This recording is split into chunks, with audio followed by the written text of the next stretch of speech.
All right, Carl's here with Clay Alexander from Ember. Nice to have you here, man. Thanks for having me. Let's talk about your cup as well as your products and your company. What does Ember do?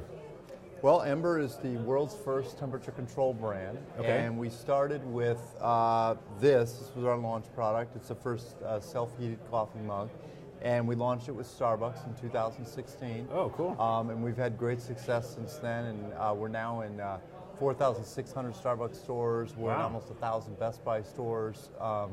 We're in Nordstrom, Bloomingdale's, a lot of different retailers. But this is our first product, so you tap to wake it up, and then you can actually rotate the dial to change your coffee drinking temperature. I like it. Now, how fast does this heat up?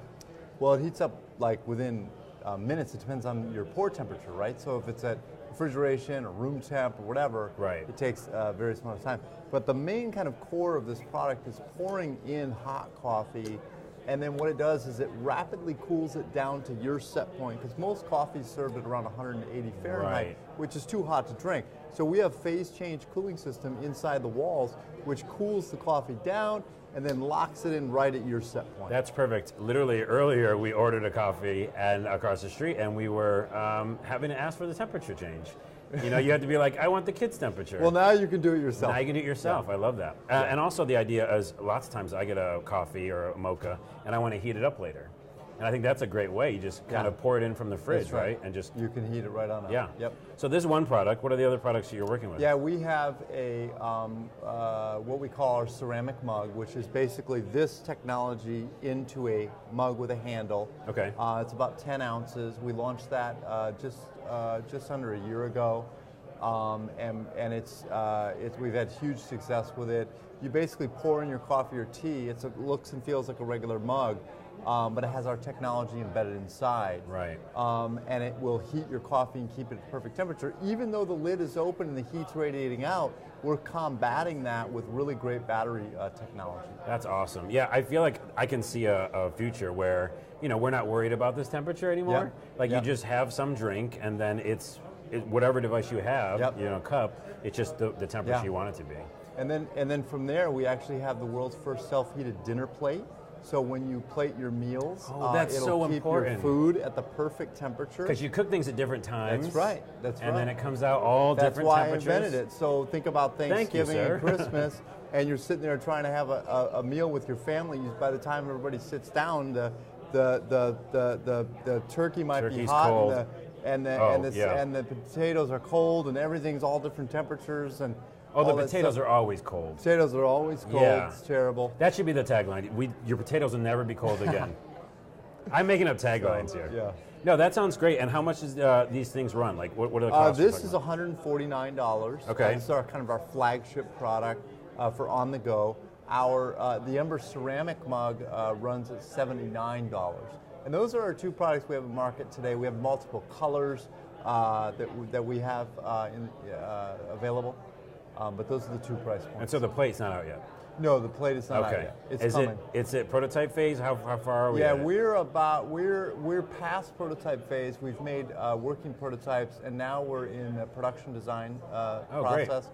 We also have the world's first self-heated baby bottle, which we're working on now. Whoa. And that's even farther along than the plates, yeah. I love this concept, and that feels like the company mission is this. It's like, we're going to monitor this temperature and help you in lots of different parts of life. Right. So not whether just it's happen your to be child, or you're eating a meal, or you're having a cup of coffee or a tea. And we're going into healthcare as well. We actually are using our refrigeration technology to make little baby portable refrigerators to transport temperature-sensitive medicines around the world. Right, yeah, because I saw in the definition in my notes, it was like helping the world in general, and it's more than just the food part of it. Yeah. Well, I like the idea. I love the temperature gauging. My question for you is, like, as we see a lot of this kind of different devices in the kitchen, you know, do we see them talking together? Because I'm always interested in that, because there's so many different kind of ecosystems.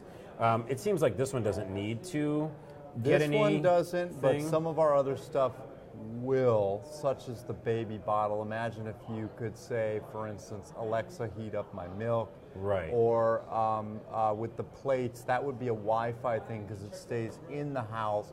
So you could have that on a network where you're cooking something maybe in a June oven, and you want it to be plated at a specific temperature, they could talk to each other. There you go.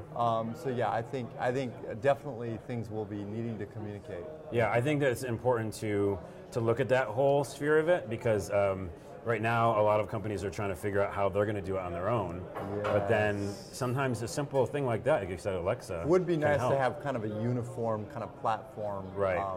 Where products can talk to each other. It's very fragmented right now. Yeah. I mean, some homes have Savant, some have Crestron, most homes don't have either of those two.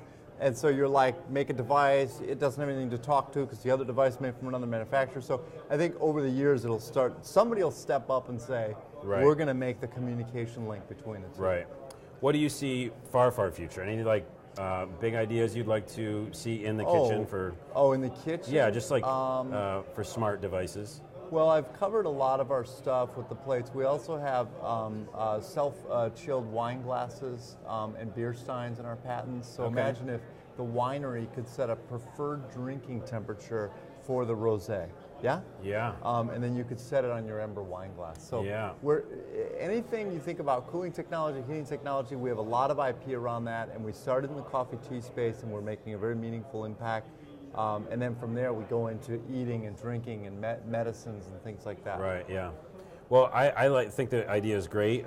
Is there anything else about the company Ember that we should know? Just that we're launching globally right now, which is a huge deal. I mean, that's the moment.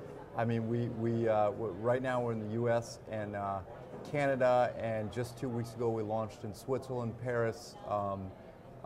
And then we're about to launch in 24 countries coming up pretty soon here. Cool. So, yeah, global's huge. People don't. Well, I don't want to miss out, right? I want to make sure that we are first mover advantage, first to market in each of the major countries. Because if we crush it in the U.S. and then take our time going into, for instance, UK or Germany, some other brand in that country is going to go, ooh, and they're going to make, look at this idea, right? And then to that country, they're going to look like the first market, right? So we're working very hard to have a global kind of footprint right now. Yeah. Quick, maybe last question. Starbucks, you guys did a deal with them. How did that work? Like, how did you? Because like I'm sure other smart devices would love to do deals with them. Was it easy? Was it took difficult 2 years of lobbying and being very, very persistent and getting introductions to all different angles. And finally I got the right introduction to C-level at Starbucks. And you were ready with your presentation, and you knew big time. exactly and what you were. They were like, yes, we're interested. Boom, I'm on a plane. We're down in LA. Flew up, sitting in a room full of executives, and pitched Ember, and they were like, okay, we're in. And they wanted to launch us, this is in 2016, in record time so we could hit holiday season. But it took a while to get there, and so... It took almost 2 years of just like pushing and pushing and pitching and trying to get, and so it's not easy. Right. But they are more receptive now that Ember's kind of broken down the door to smart kitchen tech. Working with a third party to do that, I think that's a great idea for, or advice for people that are out there doing their startups.